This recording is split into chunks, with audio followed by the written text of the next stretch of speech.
नमस्कार फ्रेंड्स। दोस्तों, जून की गर्मी और पोल्ट्री फार्मिंग एक नई समस्या को जन्म देता है और इसमें हम अपने फार्म को कैसे ठंडा रख पाते हैं, ये बड़ा चुनौतीपूर्ण काम होता है।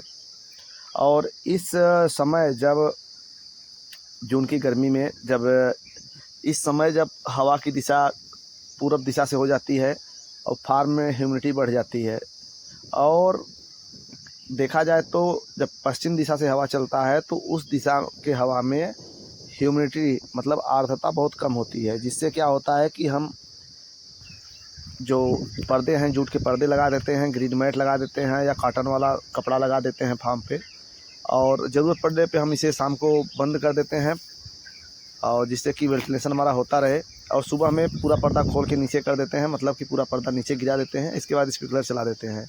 तो उस अवस्था में क्या होता है कि हमारा फार्म पूरे ठंडा रहता है। ठंडा कब होता है? क्योंकि जब पश्चिम दिशा से हवाएं चलती हैं या किसी भी दिशा से जब हवाएं चलेंगी और हवा जब हमारे गीला पर्दा से होकर फार्म के अंदर जब हवा एंट्री करता है तो हवा में ह्यूमिडिटी बढ़ जाती है और ठंडक महसूस होता है जब हवा चलता है तो। लेकिन इसके अपोजिट क्या होता है कि जून के महीने में जब पूर्व दिशा से हवा चलते हैं, जिसे हम पूर्वा हवा कहते हैं, तो पूर्वा हवा में क्या होता है, ह्यूमिडिटी तो अधिक होती है लेकिन हवा में रफ्तार नहीं होती, हवा में स्पीड नहीं होता, जिसके कारण कि अगर हम पर्दा नीचे कर दें तो हमारे फार्म का वेंटिलेशन ख़राब हो जाता है। और पर्दा नीचे करने के बाद अगर हम स्प्रिंकलर चला देते हैं तो क्या होता है कि आर्द्रता तो ऑलरेडी पहले से ही होता है हवा में, और ह्यूमिडिटी बढ़ जाती है जब हमारा पर्दा गीला होता है। तो गीले पर्दे से ह्यूमिडिटी बढ़ जाती है और हवा का प्रवाह कम रहता है। हवा का प्रवाह फार्म के अंदर हमारा वेंटिलेशन ज़ीरो हो जाता है। तो उस स्थिति में क्या होता है, एक उमस वाली समस्या हमें देखने को मिलती है। और आप टेम्परेचर मीटर में देखेंगे तो एक बात आपको हम बताते चलें साथ में कि आप टेम्परेचर मीटर को देखेंगे तो टेम्परेचर मीटर में टेम्परेचर कम दिखेगा, ह्यूमिडिटी अधिक दिखेगा। और उस समय एक फीलिंग टेम्परेचर, एक नया शब्द यहाँ आया है, फीलिंग टेम्परेचर। टेम्परेचर क्या होता है, फीलिंग टेम्परेचर क्या होता है, हम इसको पहले समझते हैं। जब तापमान जितना होता है वही तापमान हमारा टेम्परेचर मीटर में बताता है। लेकिन आपने महसूस किया होगा कि जब आर्द्रता अधिक होती है फार्म में या कहीं भी, जब आर्द्रता अधिक होती है और टेम्परेचर कम ही रहता है, उसके बाद भी हमें गर्मी अधिक महसूस होती है। आप महसूस किए होंगे कि उमस वाली गर्मी हमें ज़्यादा महसूस होती है जबकि टेम्परेचर 35-40 के बीच में रहता है। और वही टेम्परेचर अगर 35-40 है और उमस वाली गर्मी, ह्यूमिडिटी अधिक है, तो उसमें हमें 40 से 45 वाली गर्मी महसूस होती है। तो उसे हम फीलिंग टेम्परेचर कह सकते हैं कि हमें जो महसूस हो रहा है वो तापमान कितना है और रियल में हमारा जो टेम्परेचर मीटर में कितना तापमान बता रहा है। तो इस उमस वाली गर्मी में हमारा फीलिंग टेम्परेचर बढ़ जाता है। टेम्परेचर में तो टेम्परेचर मीटर तो हमारा 35-38 डिग्री सेंटीग्रेड बताता है, वो तो ठीक है, लेकिन हमें जो महसूस होता है वो तापमान अधिक होता है। तो यही अंतर होता है पूर्व दिशा में चलने वाले हवाओं के समय या जून की गर्मी में। तो दोस्तों, इस समय जो पर्दे से हम स्प्रिंकलर चला के मेंटेन करते हैं फार्म को, तो उसे फार्म मेंटेन हमारा हो नहीं पाता, क्योंकि स्प्रिंकलर और पर्दे से फार्म आपका तभी ठंडा हो पाएगा जब बाहर से हवा आपके फार्म में आती रहेगी। तो दोस्तों, जब तक आपके फार्म के अंदर हवा बाहर से आती रहेगी आप स्प्रिंकलर का सहारा ले सकते हैं, एक नंबर काम करता है जुगाड़। लेकिन जहाँ हवा का प्रवाह खत्म हुआ या बंद हुआ, उस समय आपका स्प्रिंकलर कोई काम नहीं करेगा, वो बेकार हो जाता है। और हमें अंदर फार्म के अंदर बढ़ी हुई गर्मी महसूस होती है, जो अधिक ह्यूमिडिटी के कारण महसूस होती है। और पूर्व दिशा से हवा चलने में ह्यूमिडिटी बढ़ने का एक और बहुत बड़ा कारण होता है कि हमारा फार्म सूख नहीं पाता, हमारे फार्म का जो लीटर होता है वो गीला हो जाता है।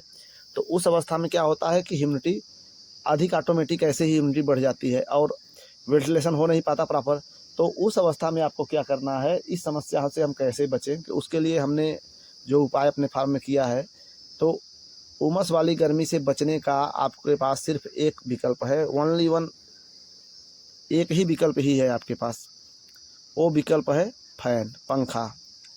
तो आप पंखा चला के फार्म का वेंटिलेशन कर सकते हैं, यही एकमात्र विकल्प होता है। तो उस अवस्था में हमें क्या करना है कि हमें फार्म में, अपने पोल्ट्री फार्म में फ़ैन का इस्तेमाल करना है, पंखे का इस्तेमाल करना है। अब पंखे का इस्तेमाल करना है, उसमें भी कुछ कमियां हैं, कुछ सावधानियां होती हैं जिसका हमें पालन करना होता है, वरना पंखा चला देंगे उससे भी आपका रिजल्ट ख़राब हो सकता है। हाँ, मोटरिटी तो नहीं होती, लेकिन पंखा चलाने में हमें क्या सावधानी अपनाना है, हम पंखे का आपको नियम बता देते हैं कि पंखा आपको कब चलाना है, कैसे चलाना है, उसके विषय भी आप जान लें कि पंखा हमें लगातार नहीं चलाना है। दोस्तों समझ गए आप ना, पंखा आपको लगातार नहीं चलाना है। पंखा चलाने पे क्या होता है कि जहाँ तक पंखे का हवा बर्ड को लगता है वह शांति से रिलैक्स होकर बैठ जाता है, और जब बर्ड आपका बैठ जाएगा तो उस अवस्था में क्या करेगा कि वो फीड इनटेक और वाटर इनटेक करना बंद कर देगा। ठीक है दोस्तों, तो बीच बीच में आपको आधे से पौने घंटे या 1 घंटे के अंदर आपको एक बार पंखा बंद करना है, वो 5 से 10 मिनट के लिए। कंडीशनल अप्लाई जो कंडीशन होता है वो आपके फार्म की स्थिति के हिसाब से आप 2 मिनट बंद करिए, 10 मिनट बंद करिए, और जो फार्म की स्थिति रहेगी उस हिसाब से आपको करना है, लेकिन बंद तो ज़रूर करना है। क्योंकि जब आप बंद करेंगे तो आप देखेंगे कि जब आपका फार्म चलता रहता है तो बर्ड सारे बैठे रहते हैं, लेकिन जैसे ही आप पंखा बंद करेंगे पूरे बर्ड उठेंगे और आराम से दाना पानी के पास जाएंगे। अगर दाना आपने बंद कर रखा है, मान लीजिए अधिक गर्मी के कारण आपने दाना बंद किया है, तो पानी के पास जाके ड्रिंकर के पास जाके पानी पिएंगे। तो क्या है कि 10-5 मिनट के अंदर पूरा बर्ड पानी दाना पी लेता है, और अच्छा होगा कि आप उस समय एक बार फार्म में घूम जाए। तो घूमने से क्या होता है कि हर एक बर्ड, मैक्सिमम बर्ड आपका पानी पी लेगा, और पानी पी लेगा तो फिर थोड़ा सा रिलैक्स घूम टहल के आएगा। इसके बाद फिर आप पंखा चालू कर दीजिए, फिर आपका बर्ड हवा में बैठ जाएगा आराम से। दिन में आपको यही प्रक्रिया अपनाना है। और दोस्तों दिन में तो आपका काम हो जाएगा, लेकिन शाम को अगर जब हवा चलता नहीं तो 7 से 8-9 बजे तक उमस रहता है, तो उस समय आपको अपने फार्म पे आपको ध्यान देना है, और समय रहते हुए जब भी आप उमस महसूस हो रहा है तब तक आपको पंखा चलाना है। और पंखा लगातार आप नहीं चलाएंगे, वरना फीड इनटेक आपका कम हो जाएगा, वाटर इनटेक कम हो जाएगा, बर्ड बैठे बैठे भी मर सकता है। तो आपको फ़ैन बंद करना है बीच में, फार्म में आपको घूमकर बर्ड को पानी पिलाना है। उसके बाद फिर आपको लगातार पंखा फिर उसी हिसाब से चालू कर देना है, पंखा चालू करना है, बंद करना है, घुमाना है, यही आपकी प्रक्रिया रहेगी उमस वाले समय में। और इस समय आपके पास और कोई दूसरा विकल्प नहीं है, और कोई विकल्प नहीं है।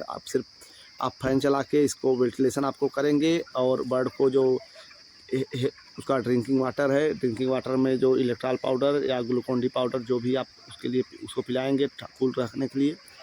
और अगर दोस्तों जो फार्म में है आपके टेम्परेचर मीटर में अगर ह्यूमिडिटी 25-30% से कम अगर ह्यूमिडिटी हो रही है, तो आप फोगर का इस्तेमाल कर सकते हैं, आप स्प्रिंकलर का इस्तेमाल कर सकते हैं। लेकिन स्प्रिंकलर आपका तभी काम करता है जब आपका फार्म में हवा का, बाहर से हवा आपके फार्म में एंट्री करता है, तभी आपका स्प्रिंकलर काम करता है। और फोगर का आप इस्तेमाल कर सकते हैं, फोगर ऑलरेडी अंदर ही फिट होता है। आप 2 मिनट में फार्म को ठंडा करके उसके बाद अपना फैन कंटिन्यू रख सकते हैं। तो दोस्तों वीडियो से अगर आप संतुष्ट हैं तो वीडियो को लाइक ज़रूर करें। वीडियो देखने के लिए धन्यवाद दोस्तों, जय हिंद।